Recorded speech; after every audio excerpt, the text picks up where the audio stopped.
This episode of Coffee Talk is brought to you by Burden Accountants and Advisors. Good evening and welcome to another edition of Coffee Talks with The Real Deal. I'm Hiten Samtani, TRD's associate publisher, and today I have with me Jonathan F.B. Rose.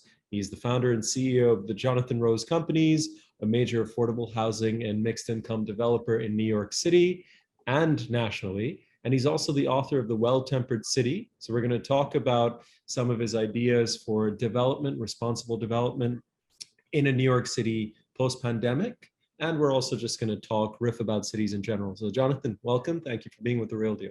And thank you for having me. It is a pleasure to have you back again. Not on the high chairs this time, but it's nice to chat. Why don't we start, Jonathan, just by maybe if you could just lay out your thesis for what a well-tempered city is and how it might have changed, if at all, after this pandemic that we've been through, which has sort of rejigged what housing means, what a central business district means, and so many things that we took for granted a city should look like this has sort of been discombobulated quite a bit. So maybe just start there. So my vision for a well-tempered city is really simple. It's a city which has a proper balance between humans and nature, and is really designed to enhance the well-being of both.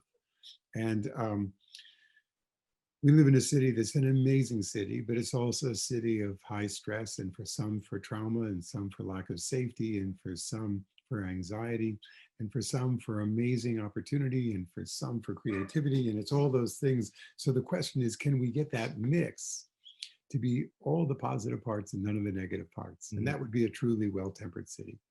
So, and then the question is, how do we get there?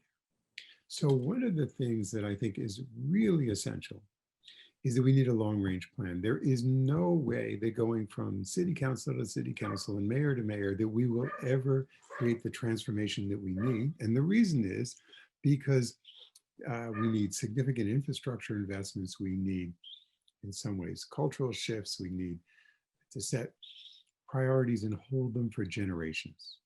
So to start with, what the city really needs is a 2050 plan.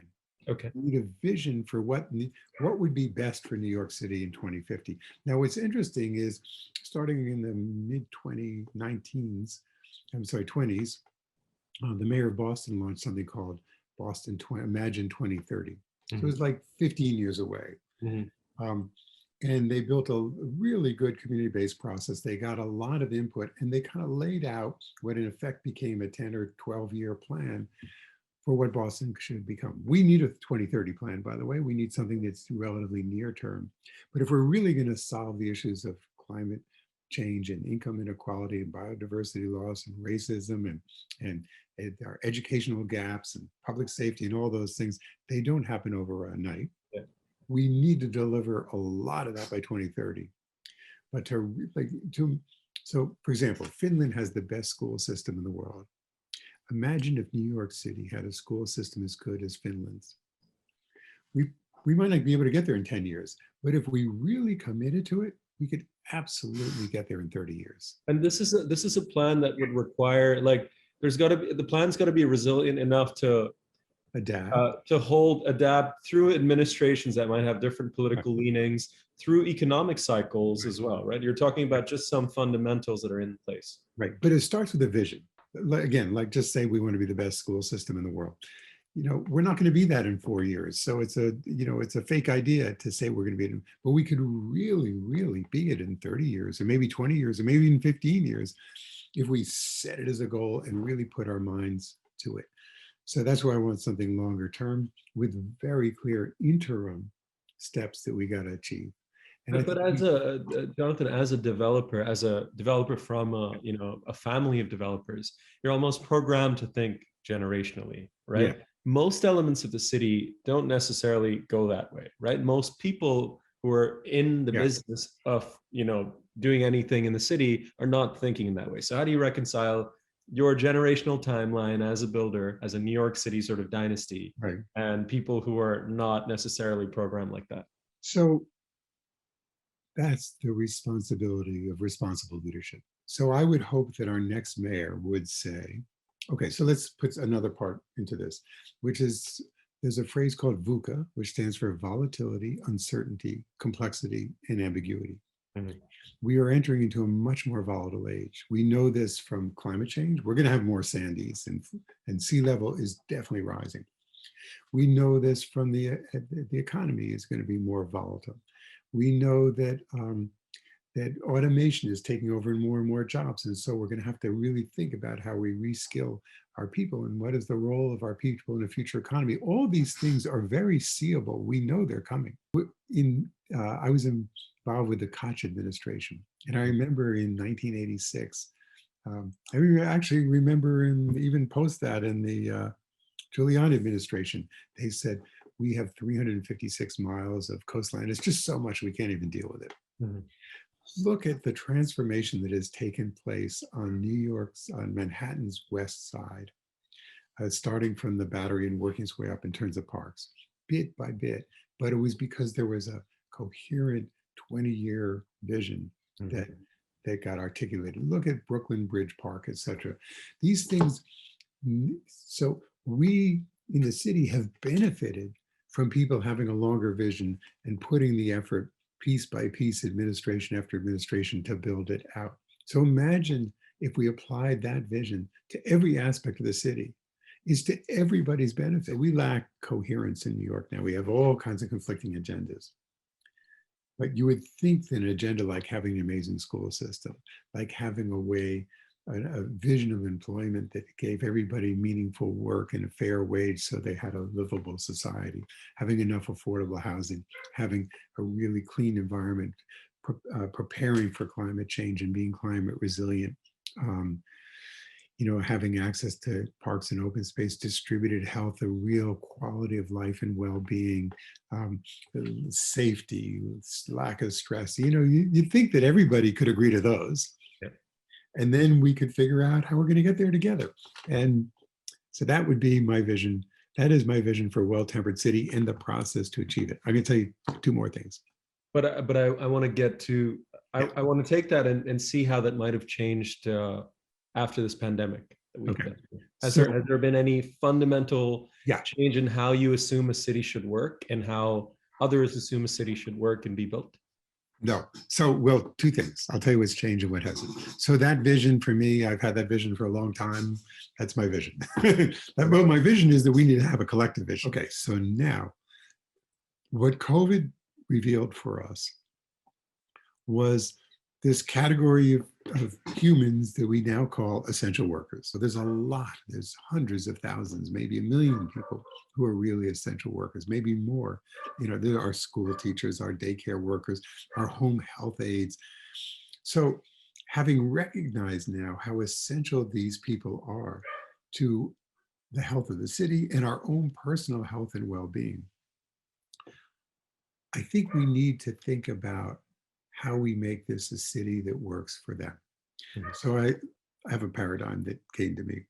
So from the late 1800s until the middle 1930s or so, maybe, there was a great fight for a 40-hour work week. The idea that was a really fair thing, because before that people were working 6 and 7 days and they were working 10-hour days. So they're working much, much longer work weeks. I think we need to think this in reverse. There are too many jobs in which we now, people get a 28-hour-a-week job because the company doesn't want to pay healthcare, and they may have to juggle 2 or 3 28-hour jobs, or they may have a 40-hour job, but the shifts are always changing. Like it's day shift this time and night shift that time if you're stocking a grocery store or whatever. It makes it impossible to be a good parent. It makes it impossible to plan a life. It makes it impossible to show up for your kids' school assemblies or parent-teacher conferences, etc. So I actually think we need to reclaim this question of what is a fair work week and how is that a fair work week organized so that we can really have healthy families who can pay attention to their kids and can have some sustainability and balance in their own life. So that's just one aspect, but I think there's a lot we need to recognize about the essentialness of our essential workers. And then how do we need to treat them so that being an essential worker in New York is the very best place to be an essential worker? And how does your, role or responsibility as a builder of affordable housing play into that? So let's try to bring this back to Right. what you do in your day job, which is, So, I know it's all related and connected, but but- how does a developer contribute to? so it means, well, developers and owners, it means we need to pay fair wages Mhm. and have reasonable hours. And it means that we need to support uh, educational opportunities. By the way, there's a whole other issue, which is in affordable housing, we have extremely tight budgets. And so there's a whole lot of things we'd love to do that just simply are not viable within the budgets that essentially are dictated to us by the city. But I think it starts with a collective vision for what makes a better city. One of the things we know is we need a lot more affordable housing. To get a lot more affordable housing, we don't have that much empty land, so we're going to have to agree to higher densities in the right places. We're building a project with partners L&M Development and Akasha Network right now in East Harlem called Sendero Verde, and it's a high density project. It's mixed income. It houses people from homeless to middle income. It's a passive house. It's the largest passive house project in America, so super green. But it also has in it a fantastic community-facing school.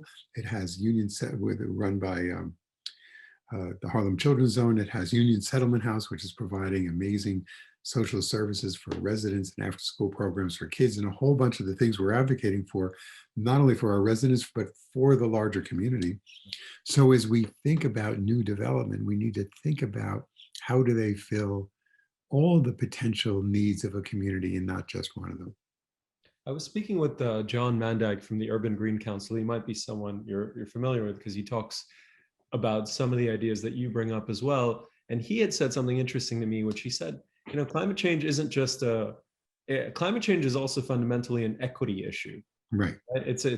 So climate change plays into housing equity, and housing equity plays into climate change. Have you seen that in your project in Harlem and elsewhere? Have you seen how thinking about climate change is also in a way thinking about equity in housing and making sure that everyone has access to clean air and all of that? Have you seen that? Well, that's my life's work has always integrated environmental issues and equity issues. So I never have seen them as separate. And as a very early leader for the greening of affordable housing in New York. I mean, just not even climate change, but one of the things we know is that when families move into housing that is non-toxic, their kids' asthma may disappear or significantly decline, which means that their school performance significantly improves. So just the equity of toxic or non-toxic exposure. Another equity issue. So Sendero Verde is on 111th Street and Madison Avenue, between Madison and Park. And if you look at the statistical lifespan of living in that neighborhood, and then you just go 20 blocks south to the Upper East Side and look at the statistical span, I forgot the exact number. It's something like 11 or 12 years. It's dramatic. It's a Right. dramatic change. Right? By the way, there are places where it's 20 years. So it was only 11 or 12 is still significant. So, so that's another area of the distribution of equity. So let's get practical again. So we have local law 97 in New York, and that requires all buildings over a certain size to begin to electrify and to make significant steps towards adapting to become fossil fuel free. This is very important. It's really good. I salute it. The only way we're going to be a fossil fuel free city is if we electrify all our buildings and all our transportation. But there's a problem. But Jonathan, that law, it's been described to me as a blunt instrument because it's looking at. I'm getting to the but. Right. Okay, go for it. Okay, so how am I going to pay for it? I'm affordable housing. I get restricted rents. I just told you that we have very, very tight budgets. So here we have to convert these older buildings into completely electric buildings, and with no resources for how to do that. And so we have to do that as the affordable housing industry. The entire real estate industry has to do this. So this is the point about lack of planning. So absolutely the idea of being a carbon-free city is the right idea. But we have to figure out actually the pathway to get there and how we're going to finance it. And what is a realistic timeline? Because there's another issue. Let's say we all did convert by 2028. The grid can't support it. We don't have a grid that is sized to, so, and I'm not aware of us having a strategic plan that says, here's the growth of the grid. Here's where we're going to actually be updating the grid to accommodate a vision of our city entirely electrified, all cars, all buses, all trucks, all buildings. And phasing it and integrating it and financing, that's all got to be figured out. You can't just say this stuff without actually figuring out the details, or we're going to hurt a lot of people. So, and the opportunity to do, so I talked about upskilling. What a tremendous opportunity for jobs. And if you actually say we're going to do this over 20 years, then we're creating 20-year jobs. You say it's all got to happen like in 5 years or something. It's not possible anyway, but you could actually create a whole career span out of this. You could if you imagine it right. There's all kinds of, I call small businesses guys with trucks. A guy just owns a couple of trucks. He's got a bunch of them, a couple of employees. And this is the work that guys with trucks can do. This could be an enormous small business generator. There's a lot of room in here for reskilling, retraining, just because of what you mentioned with the timelines. And also there's so much federal money being pushed towards this end. What do you think of, back to just local law 97 for a second, there's been some talk about a carbon trading program and how that might work, create a market for emissions. So if building A is doing a really good job and has sort of excess credits left over, building B across the city can sort of like an air rights bank, but for emissions. Do you think is that a feasible? It could be a transition scheme, but the reality is we need to convert every building. Yeah. So I want to tell you about another problem, which is today, the natural gas is very inexpensive. It is a lot cheaper to create hot water and heat with natural gas than it is with electricity. And so again, in affordable housing where we have these incredibly tight budgets, we literally can't, even if somebody gave us the equipment for free to convert to all electric, the operating budgets might not be able to tolerate the additional cost. I also want to understand how, if at all, the role that micromobility plays in sort of reimagining New York, thinking about so I'm talking about, anything from increased bike lanes to electric scooters. There is certainly been a large pushback against the car, and really more so the car being the primary way that cities are arranged. I'm sure you've thought about this quite a bit. Vishaan Chakrabarty had this pretty provocative plan. I interviewed him on this, of sort of moving the car away from being the star attraction, not removing it entirely. So I want to understand what sort of solution or what sort of role you think micromobility might have to play in the city of tomorrow. So I think we need it all. So certainly we need a mass transit system like the subway, particularly if people are living farther away and in winter and rain and stuff like that. We need walkability, bikeability, scooterability. We need we need to weave, ecosystems thrive when they're complex. So we need all these pieces, and over time, some will become stronger and some will become weaker. One thing we have to be really careful about is one day it seems like autonomous vehicles are going to be slower than we thought, but when they come, they can't be single occupancy vehicles.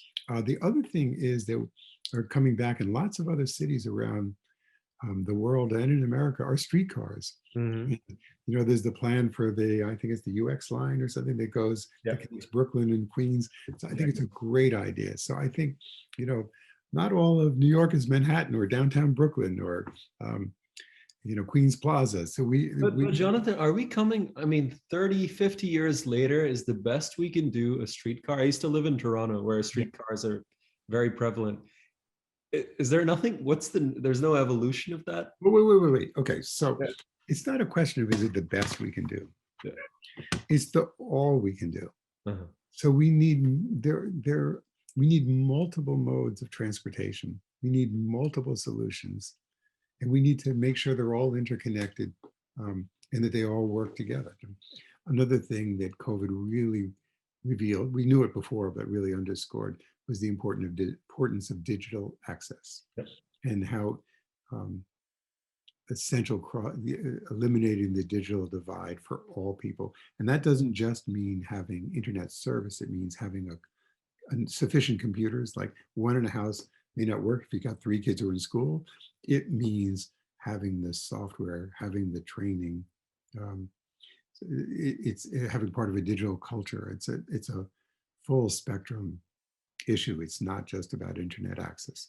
And the other part of that is also understanding that we're going from using the internet almost like in a residential setting to now, which is what we're doing, is a semi-commercial use of the internet as well, right? And that the load of, the load that it places on the multifamily developer, the apartment, that is something that we haven't really grappled with fully.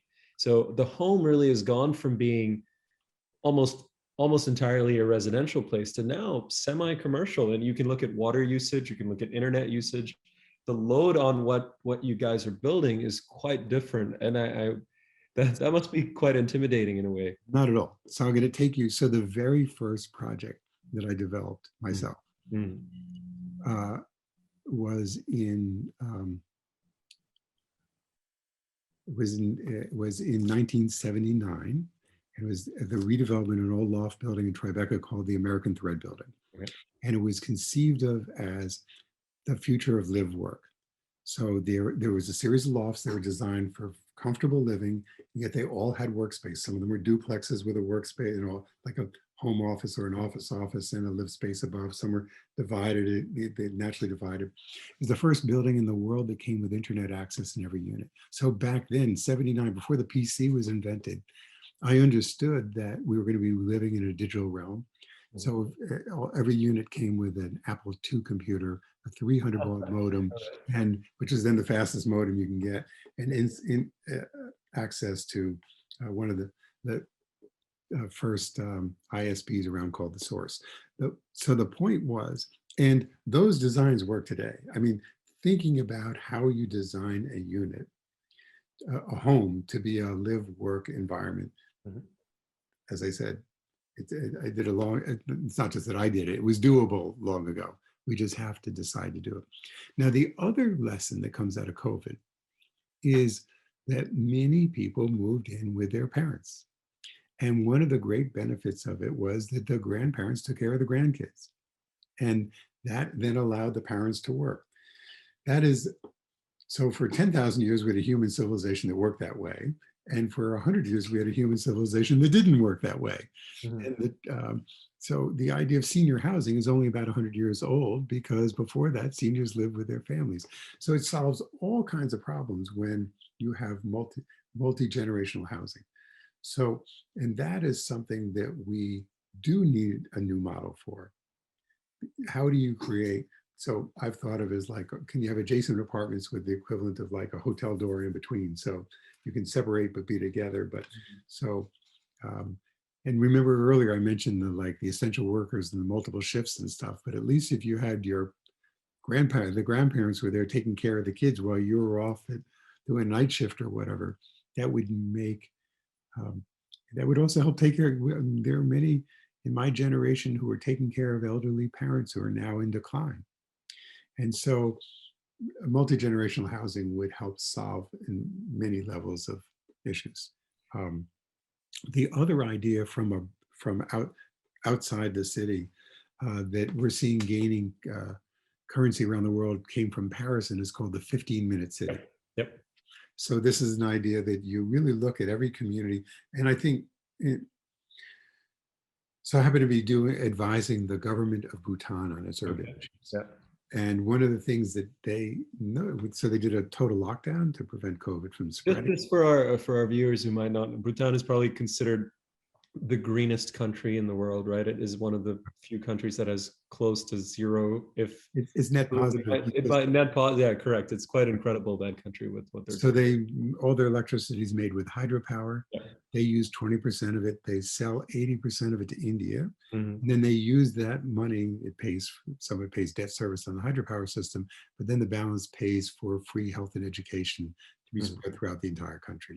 Okay, so you're advising that government on a new urban plan for the capital city. But what they did that was so amazing is when COVID struck, they immediately created 15-minute communities by creating a local health center, a food distribution center, all kinds of whatever was needed. They somehow located in a community center and then made walkable and deliverable to everybody in that area. And this happened in other places. I just happen to know that one well, but it happened in other places around the world. And what we saw was the power of that idea, that idea brings equity and resilience to climate change. And so if we imagined our city as having these nodes in which everything was, all the positive things were available within a 15-minute walk in every neighborhood of the city, that's another really, anyway, it's a positive idea that came from outside that could help us in our thinking about the city. And it's also just such a catchy idea, right? Not only is it a good one, it's also a memorable one. You can't, once you hear the 15-minute city, it sticks. And I think we need more ideas that are just sticky, that you can share easily and stuff. Before I want to close in a minute, but I want to ask you, so you raised a $525 million affordable housing fund. What is the status of, how much of that have you deployed? What's the status? Because I know we talked when you were raising it, then I saw that you raised it. What's the status of that money? So this is an affordable housing preservation fund. Its purpose is to buy existing affordable housing, preserve it as affordable for the long run, make the buildings greener, and bring social health and education programs to the residents. And this is national, Jonathan? This is a national? It's a national fund. So with 525 million, when we pair that with as equity with debt from Fannie Mae, Freddie Mac, and FHA, we can buy about $2 billion worth of real estate. And we have about $100 million deployed. We, amongst the things, we bought a wonderful project in the South Bronx and called the Thessalonica. We bought it from Omni. It was well managed. It was in good shape, but we're building more community rooms and community spaces, transforming the backyard into a beautiful community garden, making the building greener, doing exactly what the goals of the fund are. Whatsoever. I want to end, Jonathan, on something I think you probably think quite a bit about, but just this concept of housing and how it might intersect with this concept of dignity, right? One of the things that homelessness does to people is it robs them of their dignity. It robs them of their sense of being just a human. And unfortunately, a lot of people look at it that way. So if you were to, what is sort of a, I don't know how to frame this exactly, but is there a way to advance? Yes. So let's, you know what I'm getting into, but I'm trying to understand how to bring those concepts together in a way that is powerful, in a way that is practical, in a way that developers can actually do something about it, create more housing, and in turn sort of improve the status or enhance the dignity of our, our less fortunate New Yorkers. So in partnership with FIPS, Housing, we did a fantastic project in the South Bronx called Via Verde, and it was designed by two firms, Datner and Grimshaw, and it's really beautiful, dramatic, inspiring, green, affordable housing. And people have come and visited, architects and city planners from all over the world, because it's become a symbol of what the future of affordable housing can be. So the residents who live there feel really dignified. I mean, they know they're living in something that matters, and they know that it was developed treating them as though they mattered. And so there's really an amazing community that's there, and the people who live near it feel like they live in the Via Verde neighborhood. And so we absolutely have seen how good architecture and good intentions dignifies people. And my favorite story is, I was just visiting it recently, and there are very few empty apartments, but the superintendent was showing me a vacant 3-bedroom apartment. And he said to me, "This is the good luck apartment. So far, every family that has moved in here has moved out into their own single family home." I think that's a really nice place to end. I want to thank our sponsor again, Burden LLP, and Jonathan Rose with the Jonathan Rose Companies. It's been a pleasure to have you again. And Hiten, so nice to see you again.